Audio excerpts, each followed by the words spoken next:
Man pe ochwe chuny ngat mo keken ento pire tek mada ni ng'e ket ma la member me parliament ma megi I mwaka 2023 me okere mwaka 2024 asko ka deni pol kar bino kare ki kare ento ye amini eni pien wati mwaka 2020 wi abich wang'eyo ni COVID-19 bano bedo tie ajima pol tutwayo time ento weka titi kore ki kore kip ma la member me parliament ma megi ulogo kwede ino pepa kono lok manining kono lok ma konti ye kono lok ma kon petie ye pian wang'eyo ni mukane no lok ma dit mada ento no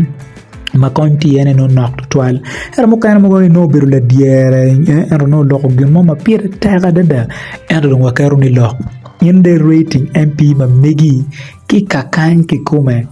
era ni ampa be defending ni o kono ngare loko ni ngo o kono loko ni ngo ini winjon kore ki kore nama chel ki ya chuli MP ma loko ma duong loy parliament pian wangere ti parliament na ye Pako paluak mamegi mirane ni inikati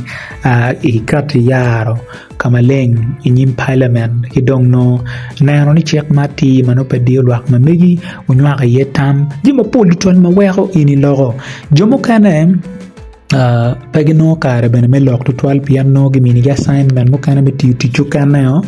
wao jo kana beri committee ma pigi tego tutwal magi lok ma pigi tego mano konyo be jomo logo ma polli jomo kana no logo ma poller no pe committee mo mati sensitive so jo kana tigi committee mo ma tego tutwal mano lok mo logo ye duong madama kani ke ribweng no twaro benengo no twaro loyo be wa lo wara mo kana mo logo ma pol so ini te gini ket madong ki kati kwere nam achiel era ye Gilbert Olanya me relax out amuro ene pudong tika loyo ki ya juli kulo ilok I parliament kono lok manini ngi dekat marani lok I parliament kid performance ma making berutien na Mario honorable Akelo Lucy be foot still amuro mano FDC kan ene dong giano logo ya juli lo petie lo tela mo ya juli ma gian gulo loyo kono apat ki lo tela ma ki ya muro Akelo Lucy gen ki Gilbert Olanya meno anyway ki yake kwane ki yake FDC watie kina madek Christopher Kumakech mearu ulogo wang piara dek wia beach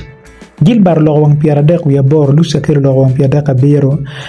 ente kabino kapiem gen ki odonga uto Kumakech Christopher mo logo wang piara dek wia beach tega biro kapiem ko donga to now kano ni donga to ber ka eno mayurno ko donga to go bolar ber na machel gen ki Gilbert Olanya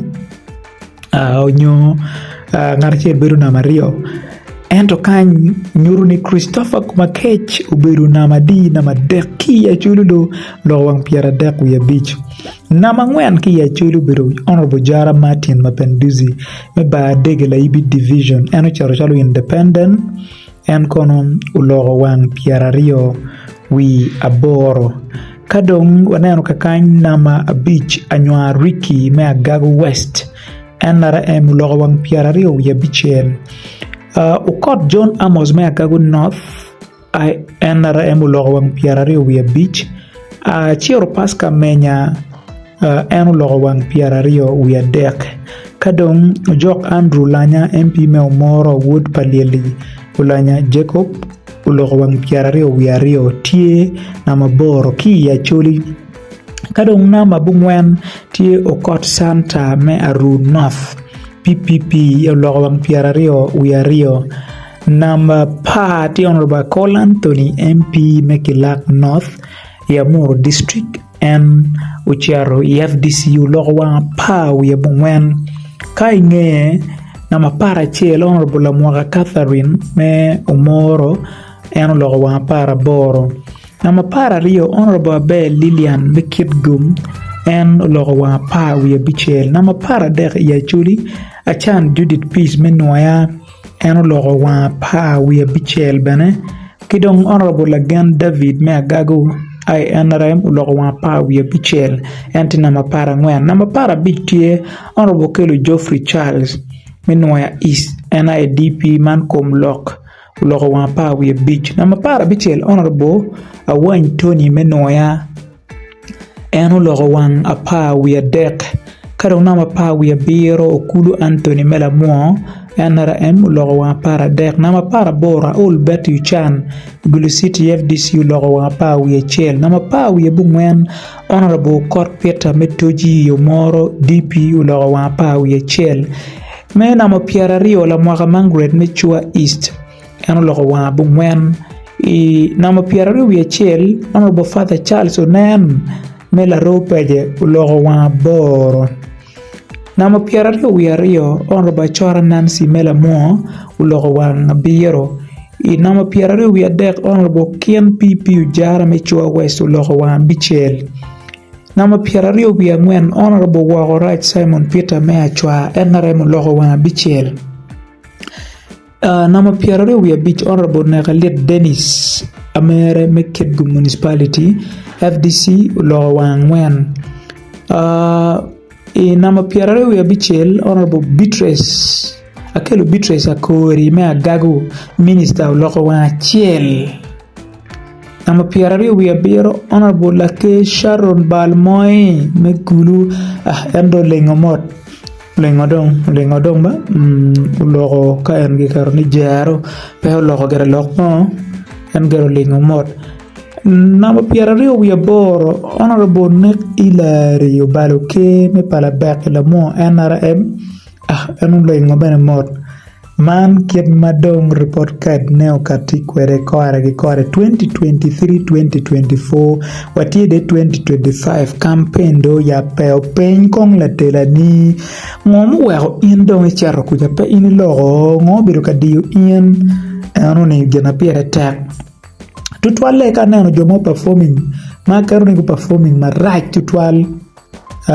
ma eni yeba angeo ni la tela ka winyo ye wang matak mada ulumu logo wang bung wano dugu penye anu ni no Rwaramu karuni F9 wakadni F9 wati dongi wani F9 jo logo wang bung wano dugu penye kong gi penye ba mataka dada nao angagi magu logo wang bung wano dugu penye ma mieta ni umero kong gi penye gi mati ena ye nama chiel na mwaka Margaret Mechua East logo wang bung wan keken ko mero lubul kuine gu penye ngoberu rajo twal in wakaruni F9 wako inde beri F9 i parliament performance pedore ubiru magwa jara para wore tutwal anu ni wakaruni ngo F9 na wachiel la mwaka aya na Mario Father Charles Onen ulogo wang boro mero kupenye bene pali cheri parliament do ngoti me loke do mwaka eroni okulu do mwa bor ke kana ai lo ngomoti me we hotiti chamo kan tigi reasons mo wero en lo ger wa bor ke kana Nancy ya chora Melamo lo wa biro okien pipi Ujara man chua West lo wa bichel wora Simon Peter me chua lo wa bichel onega Liet Dennis Amere Meketgu Municipality logo wang ngwen na kelo Beatrice Akori me agago logo wang chiel Sharon Balmoy logo donko kian Nek Ilari pegu logo Johnny Eni wakaru gini F9 jomo logo wang bong wang dugu penye eni wakaru gini F9 piam kainan we gangkwan bene pe F9 nigi karu 0 ke kan ba no 0 me oye ya di no eni karu ni F9 now wanen jo ma ulogo wa pa me oya pa we beach eni kon wakad ni pass aid mo kon jo logo wa pa me o ya pa we di apa we beach wakad ni pass aid mayo ni pa ko timo marai tutwal ena ye kawaneno kakany okelo Geoffrey Charles ulogo wa para beach awan Tony menoya logo wa para deck Okulu Anthony Melamo logo wa pa wiya dek all Betty Chan me Gulu City logo wa pa wiya chen okot Peter Metoji logo wa pa wiya chel enuli ko waket gini category me pass no waket gini past 8 gian ologu yele gulogo anoni dongi wajini unep don wajini karo ba unep ka yunung peno F9 gi wajini inde karo pass 8 now wakwany nok wanen pass 7 wanen pas 7 ku no wa rating yan F9 wa mi ne o madit abung wan dog pin then pas 8 wanen apa me o ya pa wi beach now wanen dong apa wi beach me o ya pa wi aboro actually apa wi bero para bino ya pa wi bero wanen anu ni waket dong ni pas 7 olo karo ini weng para titual na ka wanen anu ni wanoni abe Lilian mekit gum ulo wa para bichel achan drid men noya lo wa pa wi bichel lagen David me agago ulo wa pa wi bichel anu ni wakaruni joma gen guno pas 7 now jono credit donko credit 6 wakat gini joma ulo wa pa wi biro me o i piarario wi ario anu ni donko wakat ki Kenya manoti yeni la mwa Catherine no jono credit honorable Colin to make lak north yamoro no jono credit lo wa para bu la mwa lo para boro au kot santa me aru lokong piare werio anu ni kono wakan ni credit anu ni pedago ti umara chitwan gen ki jok Andrew lanya gen di juno credit aya wati don ki jo mauno piare wi adek me o piare wi man anu ni don wakat ne adaba joni ni don gulo domero onen ni credit ne do duo pin titwal ono wati ki okot santa yan ki no watika chier pas kamenya pi ulogong piru dek yan ki ukot John Amos ulogong piarario ya beach waket dong di piarario ya beach anu ni dong ba anu ni dong credit 3 waket ni piarario ya beach piarario ya bear meno credit 3 anywa riki ulogong piru beach ujara mapenduzi no C3 kadong wakat de ngaro lo piara dek wi beach o kere piara dek wi beach en dong D2 distinction 2 meno eni tie Christopher ko makejo no D2 kadong wanen dong jo ngaro lo piara dek abiro ni me o kere piara dek wi bo ora piara dek abo ngwan wakat de no ni D1 en Gilbert lanya gen ke akelo Lucy now the pen no mai pen ipen non kere le chumo megi Honorable Gilbert lanya logo piara dek wi boro iloyo ki ya churi weng local mo mai logo makora nen ni kum wakwa ya muro anu ni dilungo analyzing penyo kadi mun logo na machele pede kwe kan wengo mabe me logo kwana wa ko njemene wa ko titio ni logo gena kuman koronen kuman logo gena kuman koronen any football nen any what ya pushing piara any foodi merdoa wa gatiere akelo Lucy duju la penya anu ni penyan mo wa ki ya chulo do yinongi karoni distinction 1 ni logo mabe dong tutwal anu ni nani in ibiru ki kero be penyo gi ngome logo mabe ma dugune nen ki ma fude dugune pe nen ki ma tika lubo kore ki ngome mir wa duge de iye wa ka chere tiere kin jimi ma in lubo ni